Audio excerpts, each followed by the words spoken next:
Lacey Fletcher could probably hear them packing for their New Year's trip. They're going to celebrate ringing in 2022 by going out of town and leaving Lacey to rot by herself. It's hard to say if Lacey felt relief in that moment knowing that they're going to be gone, or if she felt fear, because what if they don't leave her food? Would she just starve to death?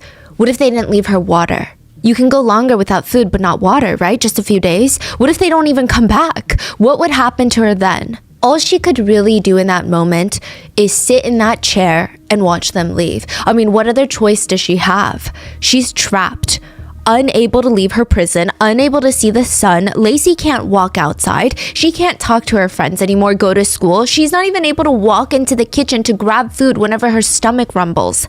We don't know if she even knew what day it was, or if she could hear the New Year's Eve fireworks.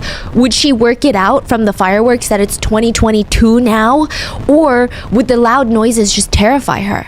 We don't know any of this for certain. We just know that Lacey Fletcher was a prisoner of the couch. She had been left there, hungry, covered in feces, naked, unable to eat unless one of them decided to bring her food.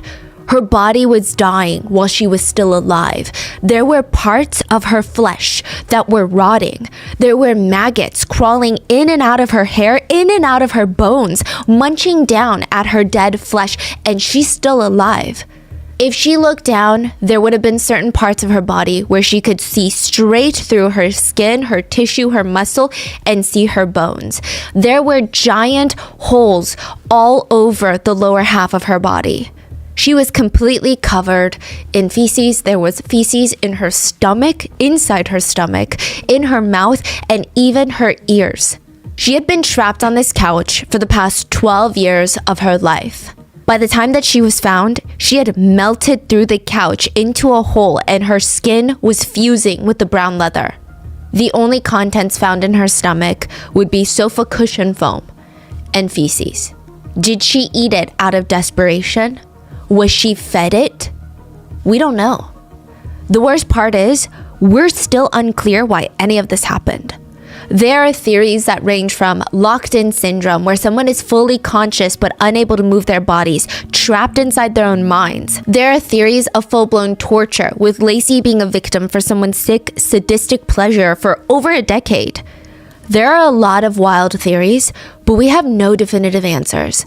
All we know is Lacey Fletcher would die in one of the worst, slow, torturous deaths imaginable, and nobody helped her. Always, full show notes are available at rottenmangopodcast.com. One of our wonderful researchers that worked on this case is autistic, and she was instrumental in the process of gathering data for this case. She's also provided us with links to autism resource pages that will be in the show notes. Now, with that being said, as with all cases, please let us know if you have any thoughts or any additional details about the case down in the comments. And with that, let's get started. There's a very rare condition out there. It's called locked-in syndrome. Less than 1,000 people in the United States have it at any given point. Most sufferers are victims of a stroke or a traumatic brain injury. And even though it's a very, very rare condition, it seems to be a big fear for a ton of people. I mean, maybe it's the nature of the condition. Maybe it's because of the natural human fear of not being able to communicate with one another. It's terrifying. And it's exactly how you picture it. Locked-in syndrome. You're awake. Your mind is flowing. It's going 1,000,000 miles an hour. If you're lucky, you can open your eyes and look around. See what's around you. But really only as much as you can move your pupils. That's it. When you try to talk, nothing moves. You can't push out the words. It's like when you're in a dream and you're trying to scream for help, but no words come out and you start getting so flustered and frustrated with yourself, but you wake up and you realize that's just a nightmare. This is locked-in syndrome. You can't even move a single finger. You can't even swallow your own saliva. And soon drool is going to be seeping out of your mouth while doctors and loved ones look at you concerned, worried, because they don't know how this happened. You're trying to give them a sign of, hey, I can see you, I can hear you, I'm here. But there's nothing that you can move. Your body is locked, and you are locked in your brain. 90% of people die within the first 4 months that they're locked in. And a lot of doctors can figure out that they're locked in, but can't find a way to get them out. One survivor of locked-in syndrome stated, My cognitive capabilities were 100%. I could think and hear and listen to people, but I couldn't speak or move. The doctors would just stand there at the foot of my hospital bed and talk like I'm not in the room, and I just wanted to scream like, hey, people, I'm still here. But there was no way for me to let them know. He remembered hearing the doctors tell his family in the room that he had a 2% chance of survival, and even if he did survive, he would be completely comatose. He remembers hearing the conversation and seeing his wife break down and beg the doctors to not turn off his life support machines. And he was just screaming, no, I'm right here. Don't turn it off. I'm right here. But nobody could hear him. He couldn't move his lips. He couldn't move his mouth. Another survivor said, I could do nothing except listen, and I could only see the direct area in front of me based on how the nurses would position me in bed. So if they flipped me over to the left, I could only see that point of the room. He reported that he could feel every jolt and twinge of pain. He could even feel itchiness. You know, you have that itch in your back? He said it was miserable. He's in constant pain, but he's completely at the mercy of his doctors for pain meds. And this is a miserable way to live, but there's no choice. You don't have the choice of exiting your life or telling someone, hey, I can't do this. He said, I couldn't tell anyone if my mouth was dry, if I was hungry, if I had an itch that needed to be scratched. I felt disgusting all the time. I was constantly drenched in sweat. My skin was so sensitive to minor sensory changes, it felt like it was burning all the time. It felt like it was on fire. He was in constant pain. He was afraid of dying, and that's all he could think about all day. But worse than that, he was afraid of being trapped inside of his body forever. All he could do was talk to himself. He said he had to create another voice to talk to himself. 2 voices. He could calm himself down. He would say things like, how are you doing, Jake? Not too bad, just waiting on my meds. It's coming soon. Don't freak out, Jake. You're gonna be okay. When Jake wasn't talking to himself, he was talking to the nurses. They just didn't know it. They would ask him, hey, Jake, can you hear us? And he would be screaming at the top of his lungs, I can hear you. I'm right here. But nobody could hear him. And the highlights of his day was when nurses would come in and talk to him, even though they had no clue that he was, quote, in there. The ones who sang to him were his favorite. While they would flip him over, they would sing to him. But most of the days, he would just lay there in a completely empty room, unable to move. Sometimes his family and loved ones would come over into the hospital room and they would just scream at each other about what they were going to do with him, fighting about him as if he's not right there listening to all of this. That's terrifying. Yeah. And there's no way of these people, there's no medical equipment that can detect that? I think right now, eye fluttering is the quickest way that doctors will detect it. It still takes about a few days for them to even find out that you're locked in. Yeah, so most of these people, these survivors, they said it took multiple days for the doctors to be like, oh my gosh, I think he's blinking. Like, please blink twice if you can understand what I'm saying right now. I mean, I can only imagine there must be so many who couldn't control their eye movements either. So we don't know just how many of people have passed while they've been locked in. We're not sure. And once they're locked in, they remember everything. These survivors, they remember everything in detail, and they were corroborating it with the nurses and doctors. So it's not just like hallucinations that they had. These are real events. They're completely conscious. There is a device right now, I think, that they're working on where it can try to communicate with you through your brain. Listen, that's what I was thinking. Like, there's so many like brain scans. They can check like what area is moving and stuff. I imagine it's very expensive. Right. There was a man in France who wrote a whole book just by blinking one eye to someone who was transcribing it. And then he passed almost immediately after it was published. Jake said other times he was so bored, he would just count to 1,000 and then start all over again. 1 to 1,000. It was absolute hell. He felt like he was being tortured. He always wanted to know, what time is it? What day is it? How long has it been? But he can't even ask anyone. And then there's just so many depressing thoughts in his mind. There were days where all he thought about the entire day was his own funeral. Who's going to show up? What it's going to look like? Who's going to say what? For Marsh, the other survivor, he said he was really lucky. His wife and children were there all day, but even that was just lonely. He said, during the day I was lucky. I never spent a single day when my wife and one of my kids wasn't there. But once they left, it's lonely, not in the way of missing people, but loneliness of knowing there's no one who really understands how to even communicate with you.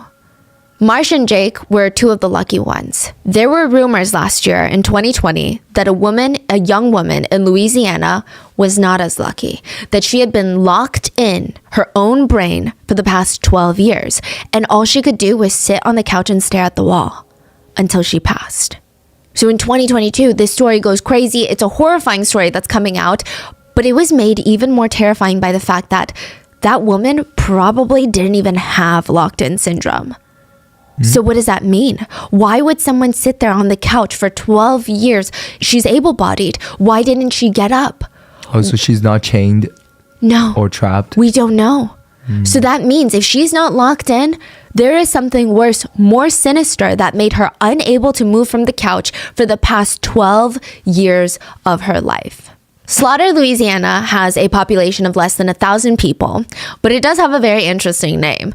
They were briefly part of a small internet discourse because of their unfortunate police department name, the Slaughter Police. Yeah, so not great from a marketing standpoint. And there was this question of, why the hell is there a town named Slaughter anyway? There were some rumors that the area had some of the first slaughterhouses in Louisiana, or that something very ominous happened there, giving it the name Slaughter, Louisiana. But it's actually just named after the original owners of the land, Mr. Will and Joe Slaughter. But it's a very, very, very small town. Less than 1,000 people, about 800 people. And it's the type of place where you don't have to leave the town for anything. There are schools, 2 churches, pharmacy, food marts, small businesses that sell farming goods, a rehab facility, short and long-term care for the elderly. And even though it's the definition of rural, the houses are super spread out so you can have as much privacy as your heart desires. Slaughter has that small town comfort where you're like, okay, my dog is missing. Guess what? Likely all 800 residents are going to come out and help you search for your dog until they're back home.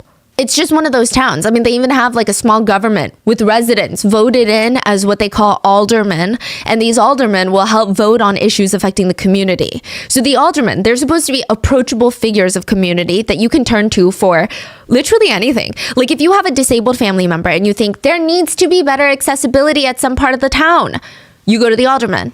If you think your job that has nothing to do with the government requires better sexual harassment policies, like you work at a fast food chain, you're like, you go to the alderman.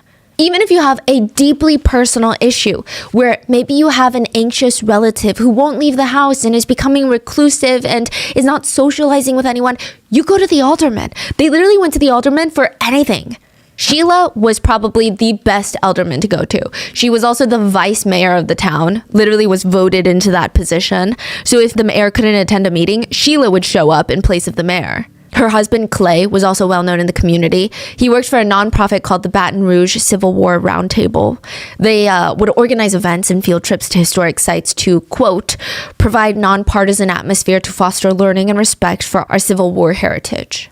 It's a lot. You know, there's a lot of red flags, and some of the members joining the official Facebook group would post, quote, non-judgmental pictures of the KKK and make racist jokes about the Obamas. So I don't know. It doesn't seem like Clay was the one personally posting those or endorsing that kind of activity, but just to give you preface. Now, Clay and Sheila, they're the go-tos for the community. Anyone's got a problem, you go to Clay or you go to Sheila. They're churchgoers. They've got the mindset of wanting to help others. They would probably help you first with your oxygen mask on a plane before putting their own on. Always asking, how's your day? How's your sick grandma? Well, if your grandma needs anything, just give us a ring. We're right down the street. But who asks how Sheila and Clay are? Robert Blades Sr. asked. He lives across the street from them, and he remembered the couple having a young daughter, and he hadn't seen her in God knows how long, right? Over a decade for sure, maybe like 15 years ago. Last he saw of her, she was exercising down the street, running around with some dumbbells in her arms.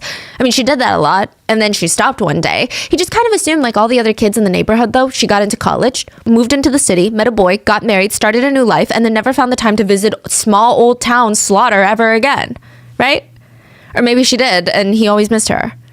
I don't know, she just looked like a young woman. She was, she had these little, what do you call the little weights that you hold in your hand? The little dumbbells. She was exercising? Yes, she'd walk from her house around the circle, and she used to do that, 2 or 3 times a week. So one day, this daughter would have been about 30 years old at this point. Robert was on his front lawn talking to Clay about, things going on in the neighborhood. And he thought to ask, oh yeah, Clay, how's Lacey? How's she doing? What's she up to now? Moved away? Oh, no, she's still here. She still lives here. She's fine. Clay quickly changed the subject. At that moment, it was very likely that Lacey was unable to walk, fused to the couch, trapped. And death has a smell. When the body starts to break down and decompose, there are over 800 chemicals that react with the air and with each other, and it creates a very distinct scent. And we always hear about it in cases. The investigators could smell death, that it's a scent that once you smell it, you can never forget it. And to a degree, I feel like we can all kind of imagine what it's like. I'm sure it's not a pleasant scent, but people actually say it's more than that. It's really distinct. It's not just the worst scent that you've ever experienced. There's so much more to it. Death has a sickly sweet scent. So underneath the smell of fecal matter, waste, decay, like you would imagine a piece of raw steak left outside in hot, humid cabin air would smell like after 3 months in the summer. It's like that, but underneath it, there are almost these sweet notes. Everyone describes it differently. I went down a lot of forums with a lot of coroners and crime scene investigators, crime scene cleanup crews. Some describe it as a thick, it's almost like it hangs in the air, like this thick honey scent underlying this rotten meat, garlicky fecal matter scent. It's like honey, but you want to throw up. Others say no, it's almost a little floral. Like, when you are around flowers that have a very unique scent and you almost want to gag? Kind of like that. Some say, actually, it's that almondiness. It's that sweet, almost kind of nuttiness. And then there's that overpowering, fishy, even sour scent that overtakes it all. One Redditor, an EMT, describes it as, it smells like if you left cheese out in the hot sun for a week and then you put it into a stale sweet tea, iced tea mix. And then you just let it sit in that mix, hot, iced sweet tea mix for another week, and then you smell it. It's actually even thought that humans and other animals evolved disgust for the scent. So the main underlying scent is called putrescine, and it's a chemical compound associated with decomposing bodies. And apparently humans evolved into being so literally primitively disgusted by it because it protects us from disease and predation from scavengers. Studies go even further to suggest that it triggers a fight or flight response in humans. Just the smell of a dead body, even if you don't know it's the smell of a dead body, you smell it way out in the woods, you have a fight or flight response. That's what some people believe. And there is a company out there that just recreates the scent of human death. That's their whole business model. The scent of human remains, and they sell a formulated version of it. And to put it simply, they bottle up the scent of human death and sell it. The website describes it as, quote, represents odor of 2 140-pound cadavers for the low cost of $850. And it's not for any weird, sinister reason. Well, hopefully that's not why most people are buying it. It's mainly used by cadaver dog trainers so that they don't have to use real human remains to train cadaver dogs to find dead bodies. But there's actually a lot of cadaver dog trainers that don't like to use these scents. They'd rather go to a body farm and purchase body parts because they argue it's just not the same.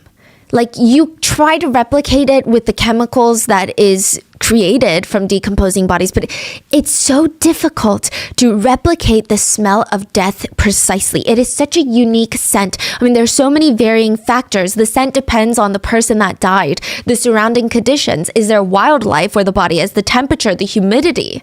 They said humidity is the worst on a dead body. And Slaughter, Louisiana was a humid, hot town. I'm not sure how much Dr. Brickham knew when he drove up to the little White House on January 3rd, 2022. I wonder if the neighbor's Christmas trees and all the New Year's decorations were still up, making the drive feel, I don't know, even more eerie, right? But once he parked that car, he gets out, he walks past the well-manicured green lawn, he opens up the front door, and it's like he's hit with this invisible force field. It's a smell. He couldn't breathe, he said. He said there was a stench, an odor, feces, fecal matter, urine. You couldn't hold your breath. Dr. Brickham had smelled death before, but this smell, it's literally embedded into the fabric of the house. That's how thick and pungent it is. It felt like the scent was going to follow him home and linger for weeks. Dr. Bickham enters the living room, and you know when you spot something that just feels out of place, it makes you feel very unsettled. Like you can't quite put your finger on it, but it just feels weird. Imagine it's snowing outside and there's someone standing there out in the snow, staring at your house with nothing but their swimwear on. And you're just looking out the window like, I feel like this is odd. Like, yes, I'm worried that they're going to get sick, but there feels like there needs to be a sinister explanation for this because it's just that out of place. Dr. Bickham walks into the living room. Most of the living room is pretty tidy, a little clutter like any normal house, but all over it was pretty well organized. I mean, it's pretty evident that someone in this house is maintaining the living areas, making sure that they're always well kept, cleaning up, organizing everything except the couch in the center of the living room. The dark brown leather couch was the source of the smell, and Dr. Bickham had been hit with it when he walked into that house, and he could almost see steam like emanating from it. The couch looked like it was melting. The couch was soaked with urine and feces, human excrement. The waste was seeping through the couch bottom onto the floor where it looked like any second nobody cleaned the floor underneath the couch. It looked like the floor was going to crumble in on itself from the gathering of all the liquid and feces. There was an 18-inch gap between the couch and the wall. The wall looked moist. Like it looked like there would be condensation droplets on the wall from steam, from liquid. And the couch just looked so out of place. I mean, you wouldn't even expect to see this type of couch in an abandoned home. It looks like a regular, normal living room, and then they just have this couch that everyone in the family and visitors go and pee and poop on, and then nobody cleans it up. That's what it looks like, and it's just melting. It's like a weird time capsule. Just the couch is rotting. It's bizarre. And this is the living room of a couple that's pretty well respected in the community. In a house where the rest of the place is extremely well kept and there are signs of life, and this is the couch that's in the center of the living room. But as Dr. Bickham got closer, he found who he had come here for. Lacey Fletcher was laying in the living room couch. She's not laying on the couch, she's laying in the couch. There is a huge person-sized hole in the leather couch, almost to the floor. I would imagine it, and there are pictures. Just imagine your dog gnawed through all of the sofa cushion fluff, and there's just a hole in the couch. She's literally in the couch. She's slumped to one side, sitting cross-legged. Her eyes are wide open. Her mouth is wide open. She's completely nude except a small blue patterned top that's pulled over her chest. So her chest is bare. What? Dr. Bickham could see her bones. Not because she was that emaciated, which she was very malnourished, but parts of her body had been rotten and eaten by maggots while she was alive.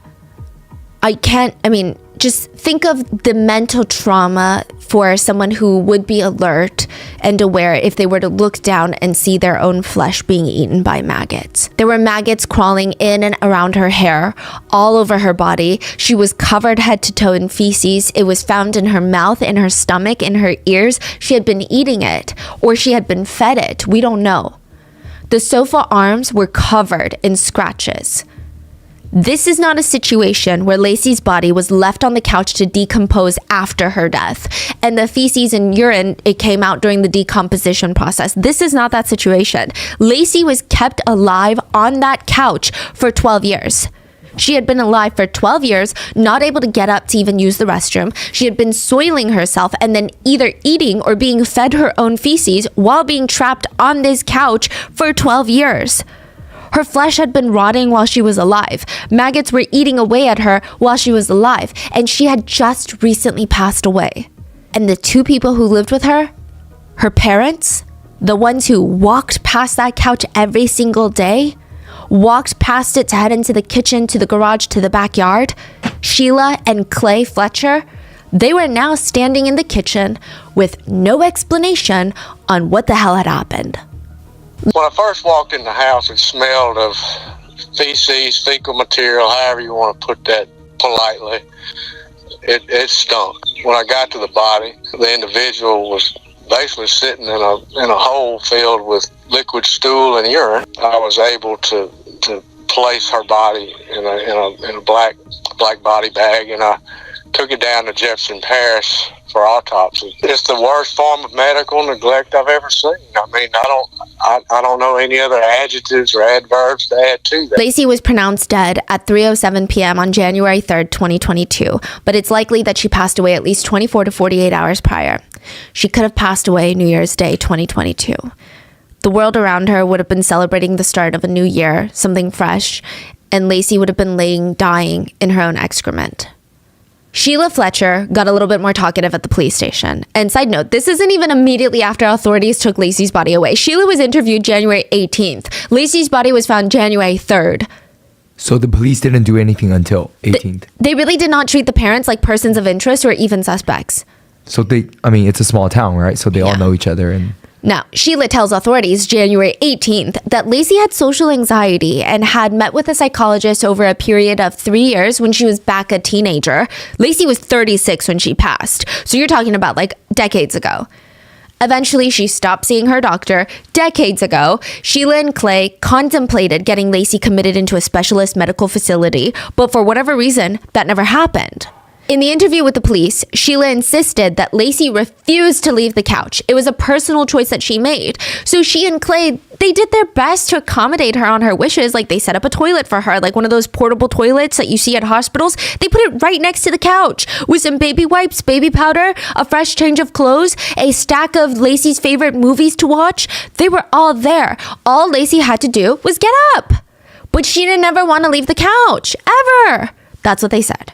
Maybe it's laziness. So they gave Lacey a towel on the couch to use as a toilet.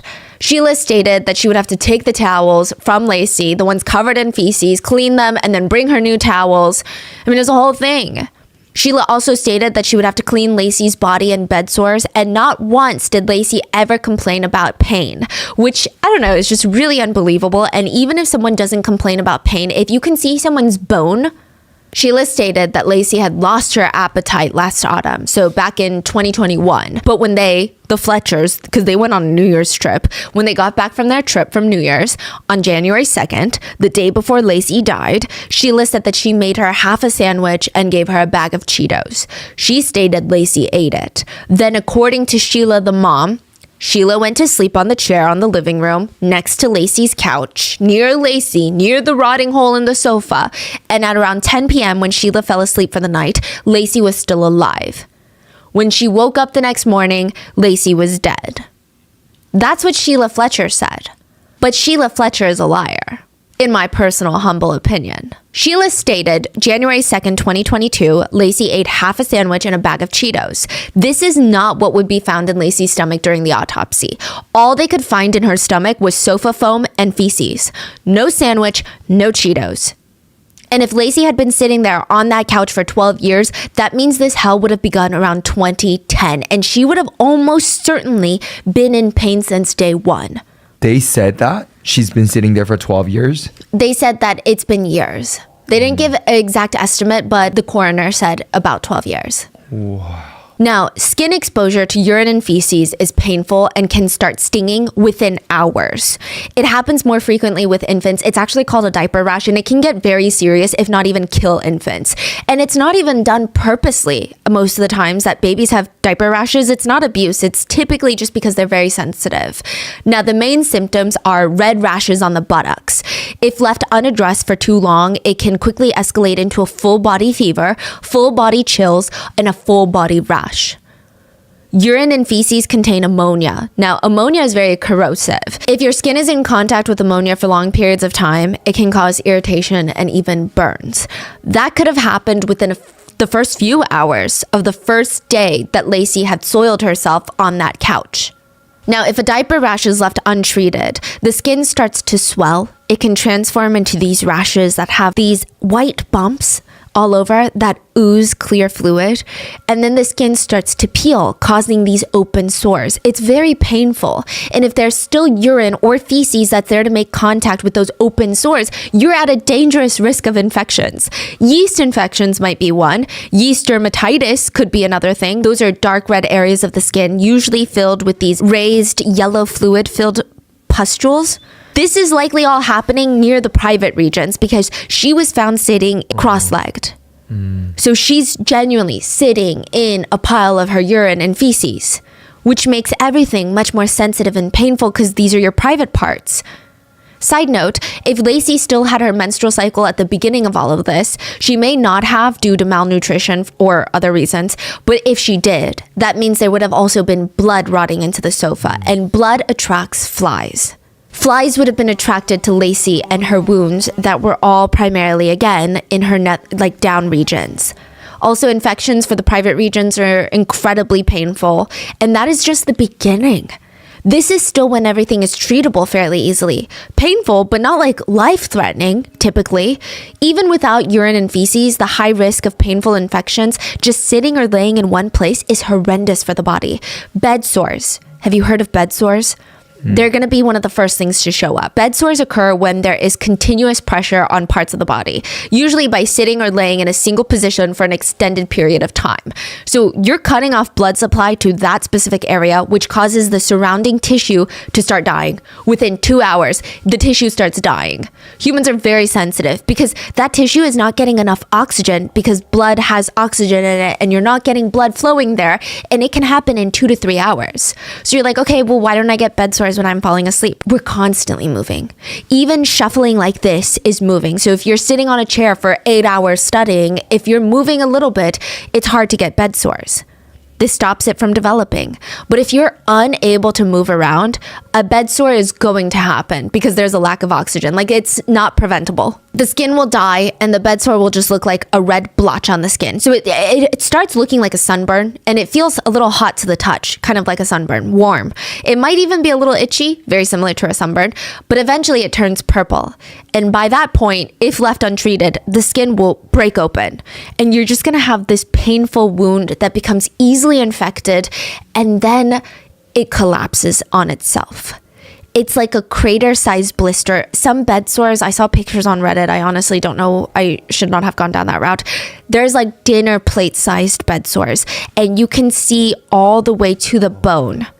And it's not just skin deep. That's the problem. These bed sores collapse and they go deeper and deeper until you literally have Swiss cheese-like holes on your body. They reach into the muscle all the way to the bone. If you see a really bad picture of a bed sore, you can see muscle, tendons, bones, joints, just in a hole in someone's body. It's like an exposed tunnel for people to see inside of you. Once a bed sore develops, you have to treat it and dress it every single day, multiple times a day. It is absolutely horrendous for the patient and the caretaker. And bed sores are very, very, very slow to heal. With bed sores, genuinely, prevention is the only key. All you can do is move around. So that's why when you have bedbound patients, one of the first things that caretakers or nurses learn is you have to flip the patient every 2 hours. There's no question about it. And that's why when you go to nursing homes and maybe your grandparents have a bed sore, it's taken so seriously because when you hear the word bed sore, you're like, okay, it's not that big of a deal, but it's a very clear indicator that there could be abuse happening. Some really bad bed sores take days, months, even years to heal. Some may never heal. They may need surgery. And when it's super serious, bed sores can lead to death.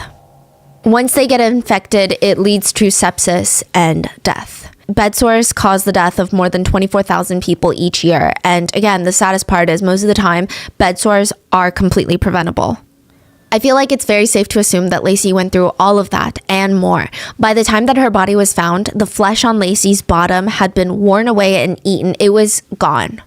Like, she had no thighs, no butt. Her back and butt area, it was impossible to tell what part was a human being. Her skin and flesh were so rotten and half eaten by maggots. There were other areas that maybe looked a little bit more like human skin, but it was completely yellow, which is typically a sign of infected skin. Lacey had bed sores that went all the way down to her bones. Her skin was rotting away from constantly sitting in a mess of feces and acidic urine. She had a severe case of gangrene, which is when your flesh is dead. So the tissue changes from red to black, and then you're left with dead tissue, which is very dangerous because, again, you're at risk of infection, which can kill you. The only tiny bit of relief in all of this is hopefully with her injuries being that deep into her skin, hopefully it destroyed her nerve endings. There's a chance that it might not have, but there is a chance that it did. So maybe she had lost feeling in some of these parts of her body. around the injury sites. We don't know for sure, but we can only hope that she didn't feel what was slowly happening to her body for 12 long, agonizing, painful years. And it wasn't just the lower part of her body. Her entire backside was a mess of raw, rotten flesh. She was completely covered in raw red blotches, and Lacey's wounds were being cleaned. Not by her parents, but by maggots. Maggots were crawling in and out of her, consuming her dead flesh. And for this case, the maggots did more to help Lacey than her own parents. Like, I know usually we talk about maggots and it's not in a positive light, but maggots have a very important role in this world. So they eat dead flesh. In medical history, and sometimes even today, maggots have been used as a way of helping clean wounds. So maggots, they leave healthy flesh alone and just feed off of dead flesh, which needs to be cut away anyway because you're at risk of infection. And in Lacey's case, it seems to have worked to the point that she did not die of sepsis and infection for the first 12 years. The maggots kept her alive by eating the dead flesh on her wounds, while her parents did nothing for her, in my opinion. We know that Lacey was left with no real food or water in reach, and Lacey, on some level, was aware enough to know that she needed to eat. Her body seems to have grasped for anything that she could get, and the sofa foam was the only thing in reach. That and feces. Because that was what was found in her stomach. Not half of a sandwich or Cheetos. That's just the physical trauma of her body. We don't know to what extent and how bad the emotional and mental trauma was for 12 years. We don't know if this is even the full extent of her physical trauma. Technically, there could have been things that happened to her years ago that wouldn't be present during the autopsy now. Dr. Bickham's official report stated Lacey died of sepsis as a result of severe medical neglect, which led to chronic malnutrition, acute starvation. Lacey only weighed 96 pounds at 36 years old. Immobility, acute ulcer formation, bone infection, which ultimately led to sepsis and death. And one last thing about Lacey's autopsy. Sheila Fletcher stated she never took Lacey to the doctor because Lacey had never been sick. Which, let's not even unpack how ridiculous that statement is. We don't even need to go there. But that alone seems to be another lie, or at least a very misguided statement, because Lacey had COVID when she died. Most of Clay and Sheila Fletcher's friends did not even know that they had a daughter. But there were people that remembered Lacey, the ones who went to school with her in Slaughter, Louisiana, or the ones that saw her running around the neighborhood when she was younger. They all just assumed that she had grown up, moved out of Slaughter, maybe settled down nearby in Baton Rouge, got married. The ones that knew that the Fletchers had a daughter, they remembered Lacey as being a very friendly kid. She was fun to be around. She had a lot of different interests. She was, like a lot of people, obsessed with Disney. She loved anything Disney World, Disneyland, Disney movies, characters. That's her happy place. She would send friends links to videos of Disney. Also, Mariah Carey and country music. Very interesting mix, but she was someone that just had a very wide range of interests. She's very active. She loved bowling, volleyball. Those were her favorite activities. And everybody's favorite word to describe Lacey was just sweet, as sweet as can be. She never acted out. She didn't seem like she was creating trouble or, when you have younger kids, there can be certain things that they do or say, or maybe they're acting out that might indicate that something darker is happening within. Maybe it's happening at the house. There's just these little indications, right? Lacey didn't have any of that. She was a happy-go-lucky kid that liked to have fun. Now, side note, Lacey was diagnosed as autistic when she was younger. And just to give you a bit of context, autism is a neurological condition. It is not an illness, and it's a lot more common than people think. Around 1 in 36 children were diagnosed as autistic in 2023, and it generally affects the way that people communicate for a few reasons. And I'm not saying it's good or bad. It's just a different way of communicating. Many autistic people report feeling their senses a bit more. So what seems like a quiet room for some people can actually be sensory overload for an autistic person. Some autistic people report having excellent memory for facts and very strong problem-solving logical minds, but they might struggle with social cues or small talk. Or some autistic people have reported finding it difficult to read facial expressions and eye contact. There has been a lot of stigma and prejudice attached to autism for a very long time, and I think there still is today. But I think being able to see the world in slightly different ways is a great thing. Different world perception is not necessarily better or worse. It's just different. And I think we need different perceptions. There's a common saying in the autistic community: if you've met one autistic person, then you've met one autistic person. Because it's not really something where you can generalize and say, oh, if you have autism, then you feel A, B, C, and D. It's such a wide spectrum that people can be very different from one another with very different needs and different ways of communicating. So keep that in mind. Because Lacey's parents would often tell people, yeah, Lacey's just super quiet and withdrawn and she doesn't like socializing. But her friends at school were so confused. They're like, are we talking about the same girl right now? Are we talking about the same Lacey? I mean, sure, I guess she's kind of quiet compared to like the class clown, but she would go out of her way to welcome people and try to build connections. I mean, she's very opinionated and very passionate about a lot of things. She loved new experiences and she loved a change in her routine.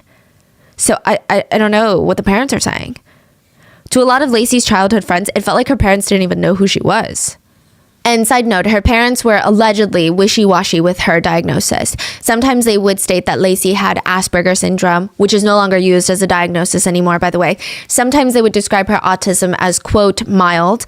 Other times they would describe it as, quote, severe, which, side note, from what I've been told, the better verbiage to describe autism is high or low support needs.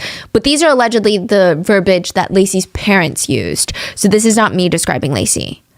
Lacey's doctor, Dr. Bickham, the one that went to Lacey Fletcher's home to find her, was her primary care physician when she was younger. Wow. He was friendly with the Fletchers. Like, he knew the Fletchers. He was their doctor. He's also the town coroner. Small town. Yeah. Dr. Bickham would even describe her diagnosis as, quote, severe autism and social anxiety. But again, this just doesn't really match the way that Lacey's friends describe her, so it's confusing. And just to clarify, Lacey did have unique interests, but it doesn't seem to have anything to do with autism, like just flat out.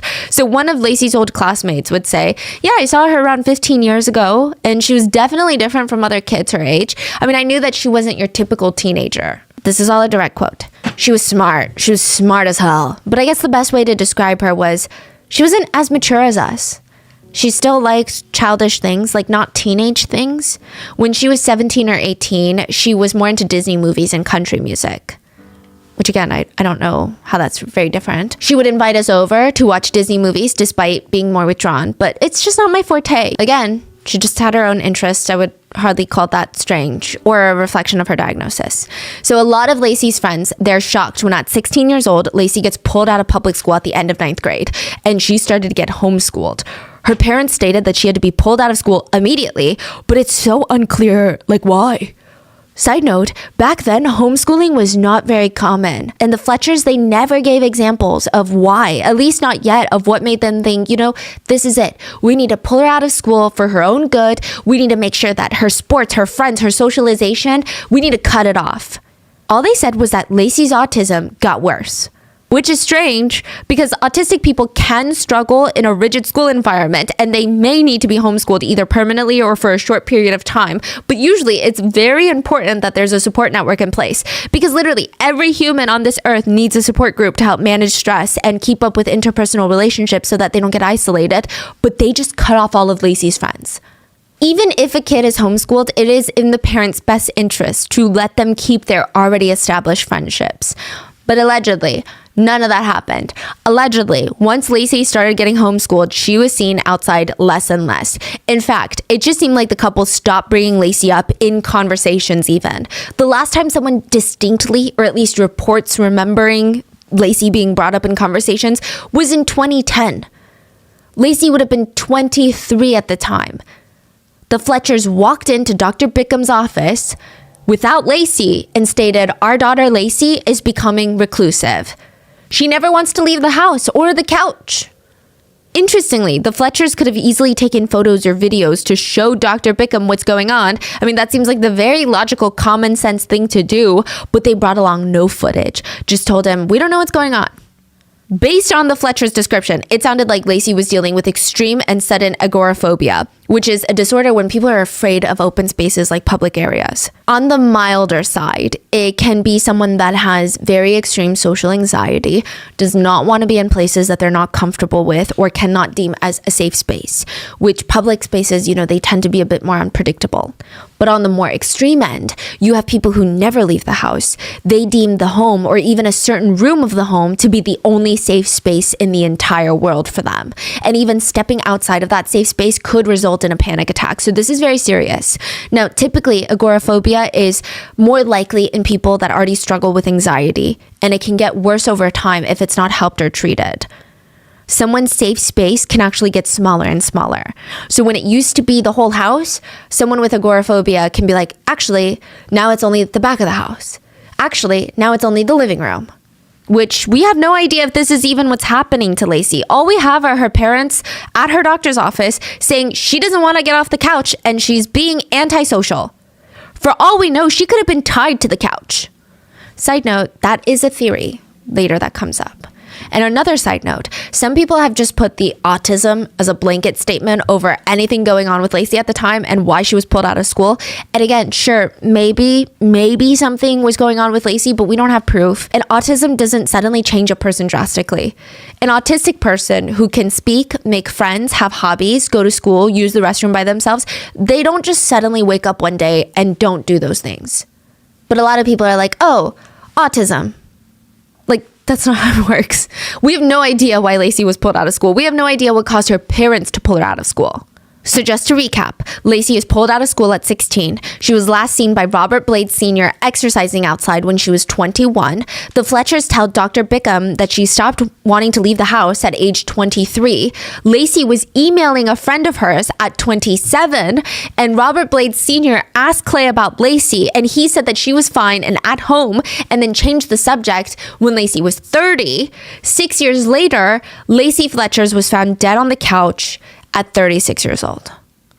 Lacey Fletcher sat down on the couch one day, whether it was against her will or not, will be argued later, but she never got back up. How is that even possible? The first theory that came about online was that Lacey had locked-in syndrome, which we talked about earlier in the episode. Because when this case broke, a rumor started that she had locked-in syndrome, and everyone, including major news outlets, they just ran with it. They said that she had locked-in syndrome because it just answered all the questions of why and how is an able-bodied woman sitting in her own waist for 12 years until the couch fell apart. Locked-in syndrome was kind of this neat little package that answers every little question and gives people peace. But it's not true. Lacey did not have locked-in syndrome. She was able at some point to email her friends, or at least dictate what she wanted emailed to her friends. She was able to feed herself and even swallow the sofa foam and feces. So even if you have locked-in syndrome and someone is force-feeding you something, you cannot swallow. You have no control over any of your muscles except maybe your eyelids. You are fully locked into your body, which it appears Lacey was not. Side note, Dr. Bickham would later state that he had never heard of locked-in syndrome in his entire career, refuting the idea that Lacey Fletcher had this syndrome. And while she may not have had locked-in syndrome, it is a very real thing that does exist. It's just very rare. But it doesn't seem like Lacey had it, which leads us to the most confusing question of all of this.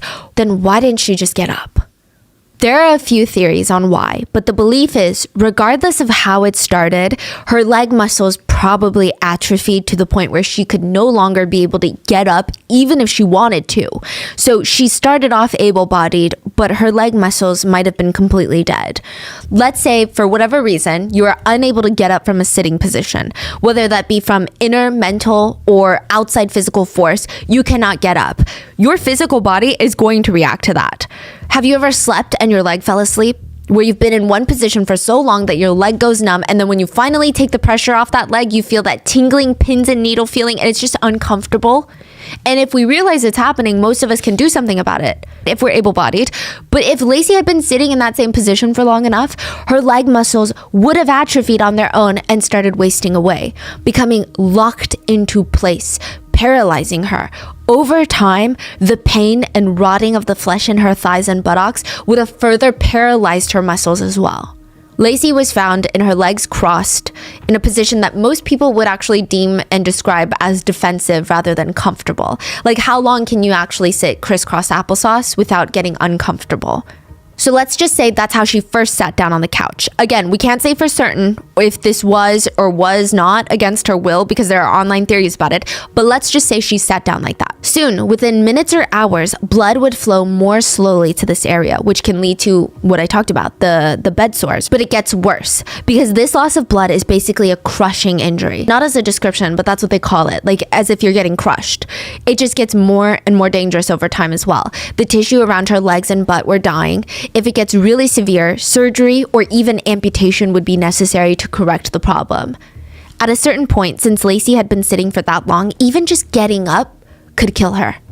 So it's not like her parents are saying she just didn't want to get up from the couch. She could die by getting up from the couch. Not to overcomplicate it, but if you have a crushing injury like compartment syndrome, when there is high enough pressure on a limb or part of the body that blocks blood flow to that compartment of the body, for example, Lacey's legs and behind area, potassium starts to build up.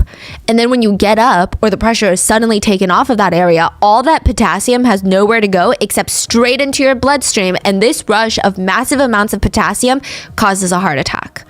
And you can die. Lacey had been on that couch for 12 years. By year 1, it would have been shocking if Lacey was even able to use her legs at all. She would have been fully paralyzed. This is likely what could have happened to Lacey's physical body. But again, why? Why did she sit down and never get up? Even when she felt her legs falling asleep, even if she must have felt extreme discomfort in that position, why didn't she just move or reposition herself or get up entirely? Okay, fine. Let's say that she didn't want to get up from this couch. This couch is her safe space. There was some sort of mental barrier. Why didn't she change her positions around? There are 2 theories that people have considered online. Either there was a mental or emotional reason Lacey did not get up, or she was physically tied down in the beginning until her legs atrophied. Let's explore the first theory, that she chose to be on the couch. And just to preface, even if it was Lacey's choice, the fact that her parents didn't do anything to help her, that's not okay, in my opinion, if this theory is even true. I think it's still a tragic, horrible case of neglect that borders abuse because of how severe it is. But some people theorize that Lacey had developed agoraphobia at 16 and it escalated, developing worse and worse every single year until it reached a point where Lacey's only safe space was the couch that she was on. She didn't want to get off the couch. And the theory goes that the Fletcher parents, they didn't know how to handle this. They thought Lacey was being this lazy teenager who didn't want to socialize, work, or go to school. And it started off as a stubbornness problem. Well, if you don't want to get off the couch, we're not going to take care of you.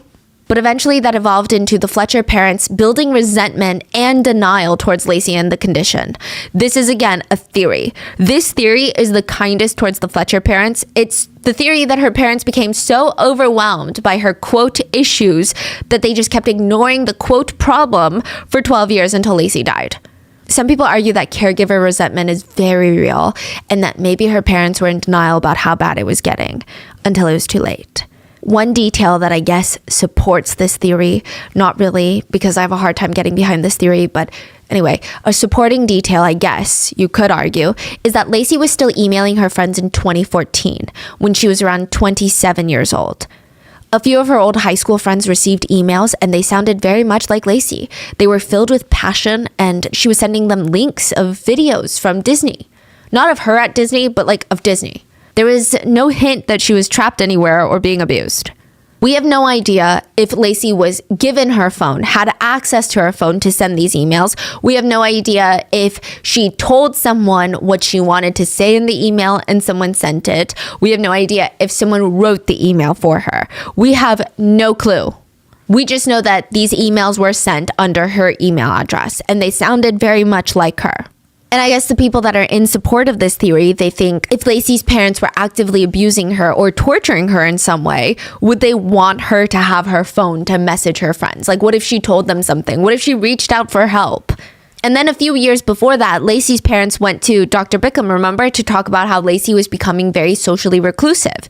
Why would they do that? Why wouldn't they just act like she went to the big city, moved on, got married, went to college? Side note, I saw arguments as well that some autistic people struggle to explain when they're in pain and explain exactly how much pain they're in, which has led to serious issues. But I don't know how that applies because that's usually for injuries that can't be seen from the outside, like appendicitis. I want to include it because it has been mentioned, but I just don't think that autism really has anything to do with this case other than the media reaction of justifying and almost answering Lacey's death by just saying, oh, blanket statement, autism. But other than that, I don't see how the fact that she was autistic applies to the questions that need to be answered. Lacey had sores all over her flesh that was rotting. Maggots were eating away at her, consuming her right in front of her parents. Who cares if she was autistic or not? Like, I don't think anyone needed for her to verbally say, hey guys, I'm in pain. And there have been theories of how Lacey went from being a socially active 16-year-old girl to not leaving the couch. One of the more popular theories are severe agoraphobia. Some people speculate that Lacey could have also developed schizophrenia, with the average age of onset tending to be around 20 to 30 for women. So they're like, what if she was schizophrenic? And perhaps schizophrenia was causing her hallucinations that made her terrified to leave the couch in fear of some sort of perceived danger out there. Or maybe she had some sort of brain injury that caused her to suddenly behave differently and her parents had no idea how to give her care. Another supporting theory is that Lacey was kept alive for 12 years. A person can usually only live about a few days without water and a few weeks without food. And although Lacey was severely malnourished, she was getting enough food and fiber to at least defecate. Which, side note, this is a big part of life. Extreme constipation can actually cause death on its own by blocking the intestines and the colon. So Lacey was getting enough food to defecate and pass urine. She also had all of her front teeth when she died. So someone, whether it was Lacey or her parents, someone was helping her brush her teeth for her. Could the parents have been so far in denial that they just didn't understand that Lacey could no longer move and get up on her own or even use the toilet right next to the couch? Maybe they thought, even in year 10, that her legs had not atrophied, even though they were completely rotten and eaten by maggots. They just thought that she was being stubborn and a lazy kid. Or they thought that they were being good, authoritative parents. They're like, you're stubborn, well, we're not going to do what you want us to do. After all, some people argue that the parents clearly brought her a toilet to use and put it up right next to the couch, provided her with baby wipes and baby powder for her, as well as an option to have clean clothes that were sitting right next to her and her favorite movies laid out on the side. Someone's brushing her teeth, which caregivers have stated brushing a patient's teeth is actually a very strenuous, stressful process. Why would they do that unless to a degree they cared about her? That's the theory. I don't believe it, and I'm very reluctant to state when I don't believe theories strongly. I just don't see this one. It doesn't answer any questions for me. Like, never say never, so sure, maybe this is how the Fletcher parents felt personally, but it's still not really acceptable in my opinion. I mean, ignoring someone's depression, maybe I could try to understand it a little more. Maybe they're locked in their room and they don't talk to you. They don't communicate with you. That's something where I'm more kind of like, maybe the parents didn't fully understand it, or maybe they're very ignorant about these mental illnesses. But when someone has sores down to their bones, like their body is a mixture of holes and black and blue from tissue death, and there are maggots crawling around eating your child, consuming your child's flesh, how can they be in denial? Even in very rare cases, we might sometimes hear once in a blue moon stories of people keeping their loved ones' deceased bodies. Like, no matter how much decomposition is happening, because these people are in denial of their loved one's death. But that denial typically extends all the way into other aspects of that person's life. They will be in denial about their loved one's death. They will still talk to them. They will still talk about them with other people as if they're still alive. But for the Fletcher parents, they were completely normal when they went outside to socialize. They never spoke about Lacey later on. It's as if she didn't exist. Most of their friends didn't even know that they had a kid. If they were in denial, wouldn't they talk about Lacey as if she's still alive and doing well? She's just being a lazy kid and not melting into the couch. It's like they're hiding it, in my opinion. You know, people online have stated when parents love their kids and will do anything for them, but their circumstances are just really bad, they don't have the funds to get their child the proper care. The state won't help. There's no other option. They feel lost and heartbroken that they can't do more for their child. That is clearly not the case with the Fletchers. The Fletchers would have enough to pay bail for the both of them. That amounts to $72,000 in cash. They could have easily found Lacey a long-term facility to help her because they can't be the ones to help her. So it's not that they had a lack of funds. Not only that, they live in Slaughter, Louisiana. The community there is incredibly strong. Everyone wants to help their neighbors, and they're popular members of the community. You're telling me that the community wouldn't have rallied together to help Lacey? But the point is, the Fletchers didn't even try. So while denial, I think, is a powerful thing, and being a caretaker is a very complex role, I don't believe that the Fletchers could have been in denial for 12 years. Every parent that I personally know, even seeing their child sick with a cold, a flu for a day, it physically and mentally pains them. But it is a theory, so I have to tell you about it. One of the Fletchers' neighbors even stated, "The Fletchers are good people who just made bad decisions." One netizen commented on the case and said, "It can be extremely stressful for caregivers. Could Lacey have avoided her tragic end if more support and help were given to the parents who cared for her?" Support to the parents? Yeah. They may have been really helpless and did not know what to do. Wow. Yeah, I think it's a pretty horrendous comment to make. Could Lacey have avoided her tragic end? The comment said. Another netizen points out, they didn't even have her in a private room ignoring her. Like, they walked by her every single day and watched what happened. That's disgusting. That's not denial. And another big thing to note, the parents weren't so in over their heads that they didn't have time or energy to be a part of the community. They always showed themselves in a very positive light to their neighbors and colleagues. They were very much active in social life. So they seemed involved in other interpersonal relationships. So they had the energy for that. Yeah, and the fact that it's been so many years, it's like every day it's a decision. Every minute, every hour is a decision that they're making. And it's only not to save her life. And more painful for her to be alive in that state too. Exactly. So now we head into the third theory. The Fletchers were torturing their only daughter, Lacey. This is the theory that most people, including law enforcement, seem to believe. A lot of it has to do with the fact that Sheila even outright lied to the police, stating that Lacey's last meal was the sandwich and the Cheetos. And we know that's not true. And there are two versions of this theory. I would say that law enforcement probably believed the latter theory, but the former theory, I'm going to run through it.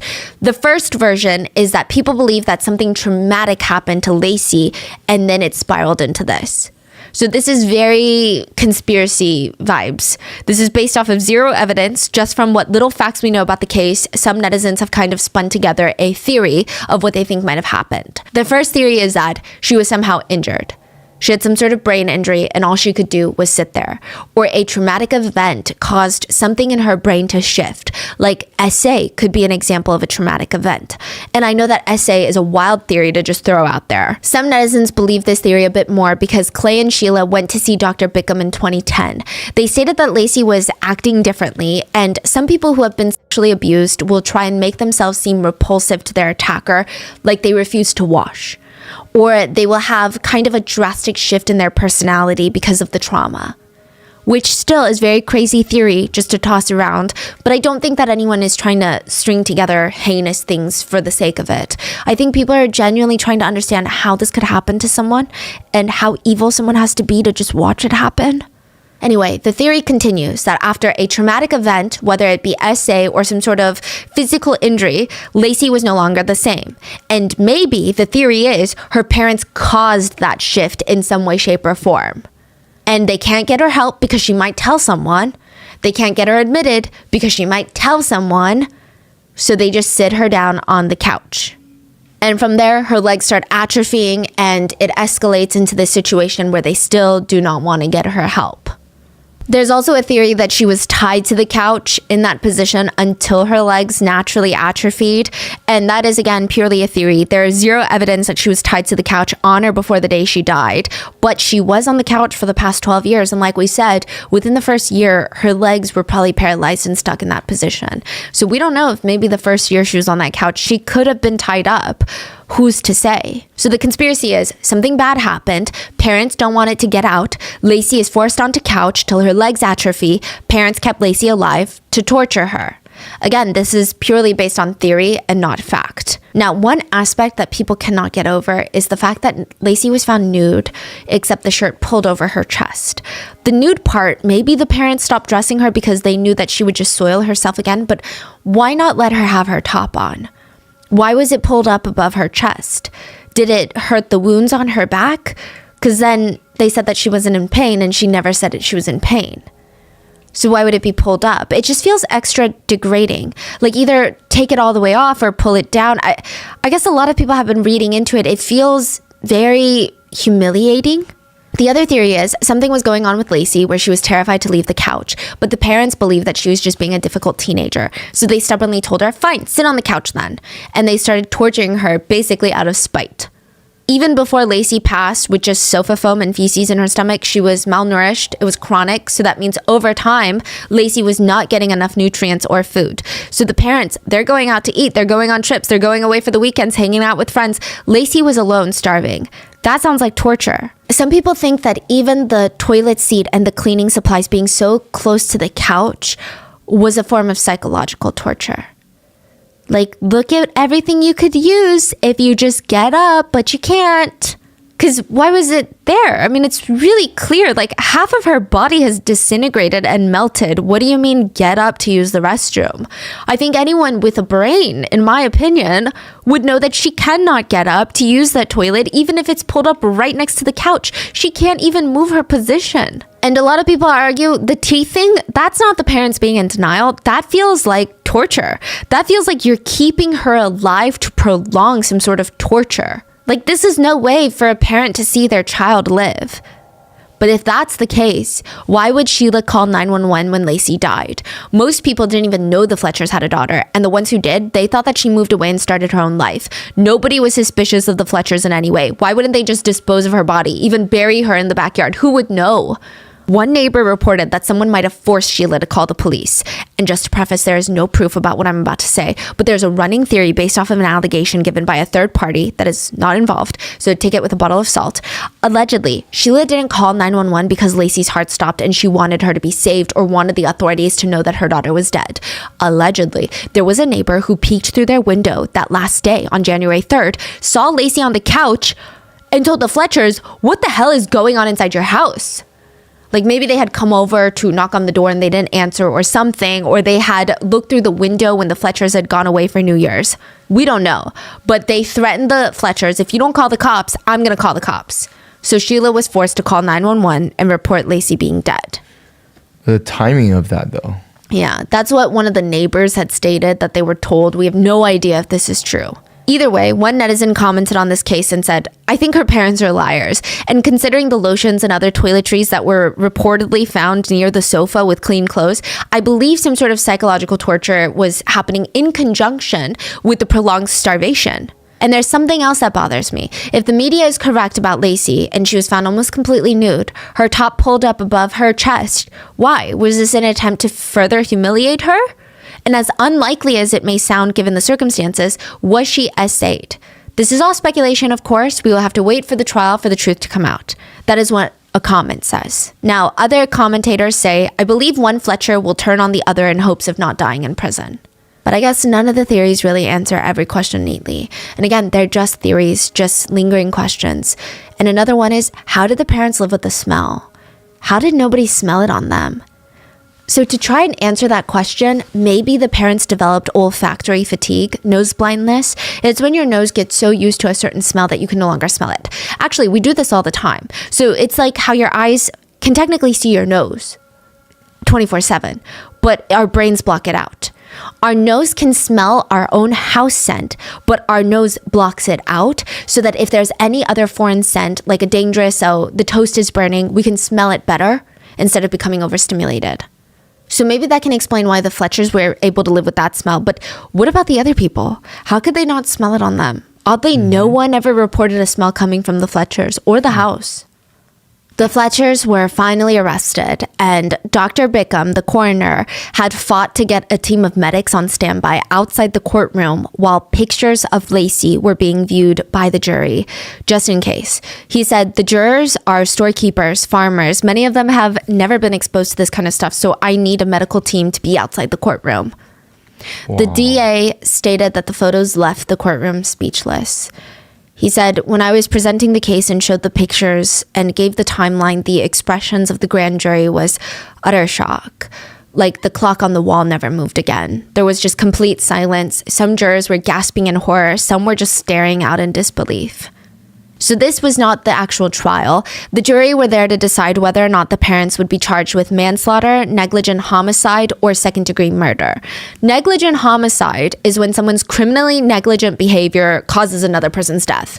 But the requirement, I guess you could say, is that that person responsible failed to realize that their behavior was so dangerous that it could kill someone. Like, the intent was not to kill. One of the most notable cases would be an Air Peru flight that crashed and killed 70 passengers and crew. To oversimplify it, pilots and crew realized that something was wrong while they were flying. They were way too low in altitude, but they didn't know that. So their reading instruments were off. And it's because a maintenance staff of this flight team had put adhesive tape on static ports of some of the instruments while they were cleaning and forgot to take it off.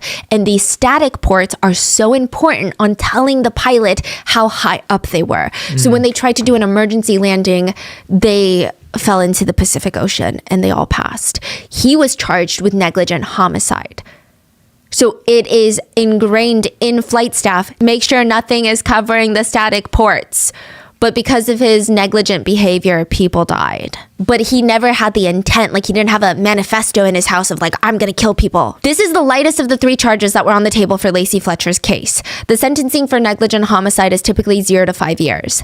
Manslaughter is very similar to negligent homicide in the sense that someone's behavior caused another person's death, but it is also done so without premeditation or intent. Meaning nobody sat there thinking, if I do action A, I'm going to kill person B, so I need to do action A because my goal is to kill person B. The idea is more, oops, I did action A for whatever reason and it ended up killing person B. So for example, voluntary manslaughter, a good example would be if you come home and you see your wife in bed with another man. You grab a lamp and in your fit of passion and anger because you were provoked into this response, you slam the lamp down on the man's head and he dies. So there is a level of risk, recklessness associated with manslaughter, but you weren't coming home on the drive thinking, I can't wait to kill this person. I need to kill this person. A lot of it comes from the provocation, like you were in a crime of passion almost. The sentencing for manslaughter is typically anywhere between 0 to 40 years. And then the third charge that was being considered for this case, the harshest of the 3, was second-degree murder, which is intentional homicide that is not premeditated. If it's premeditated, it would be first-degree murder. An example of second-degree murder would be you're burglarizing someone's home and the homeowner comes home and you accidentally kill them. You didn't go in there with the intent to kill anyone. You're not trying to be a murderer. You're just trying to make some money, right? But you went there to rob the homeowner and then you killed them. You knew the risks associated with robbing someone. So to compare, for manslaughter, you come home, your wife's cheating on you, it's the heat of the moment. There's a shock of emotion that might have led you to do something. When you're burglarizing someone's house and the homeowner comes home, you can't argue, I was in the heat of the moment, I wasn't expecting them to come home. It's their home. You knew that there is a chance that they could come home. Yeah, I mean, this is exactly the definition of second-degree murder. It's murder, yeah. So, you know, there is intent, but there's not necessarily premeditation of like, we're going to go into their house, rob their valuables, and then kill them. Yeah. Right.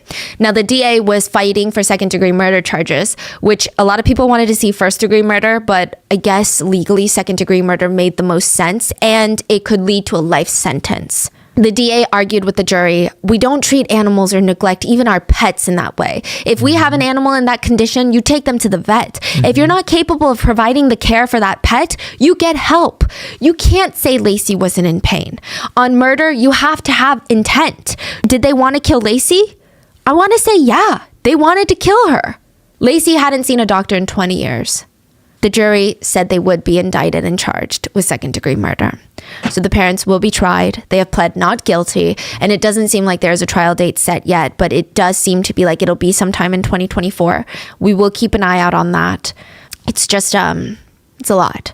Both of Fletcher's bail were set at $300,000 each. They used a bondsman, which means they had to put up around 12% of that bail. So they would have needed $72,000 in cash to cover for the both of them, which they paid. And again, shows that if they really wanted to help Lacey, they could, to a degree, afford to help her. The couple's attorney, Stephen Moore, released a statement on behalf of the parents, and he said they don't want to relive the pain of losing a child through the media.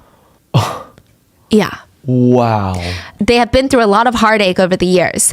Anyone who has lost a child knows what it's like. Oh my God. Don't even start on that. I Yeah. think that's even more triggering for parents to hear that. all I saw were parents on Reddit, like ready for blood. Yeah. The couple also went to post on Facebook in just one sentence, "Mom and Dad love you so much," about Lacey's death. They never mentioned Lacey's passion for Disney, her favorite country song, the way she loved to be active and move her body or engage in sports. Nothing. One Redditor wrote, "Lacey's parents horrify me. How could they allow this to happen? They insist that she chose this life. If so, she wasn't in her right mind to choose. They had a duty to help her and not stubbornly say, 'Fine, shit there then,' until it became a living nightmare. That was absolutely evil in my opinion. If this was about pride, it's just as evil as if they tied her to the couch. If they restrained Lacey, it was sadism. It was still sadism even if they didn't restrain her, because empathy and love would soften their hearts to not allow Lacey to suffer and be degraded like that." Other netizens just simply commented on this case, "There is no excuse. There is no explanation." What are your thoughts on this? And if you're a parent, do you have any extra thoughts on what it's like to be a parent? Like, how can you see your child like that? Does it make sense to be in denial about something like this? Is the only viable theory that they just wanted to torture their only daughter?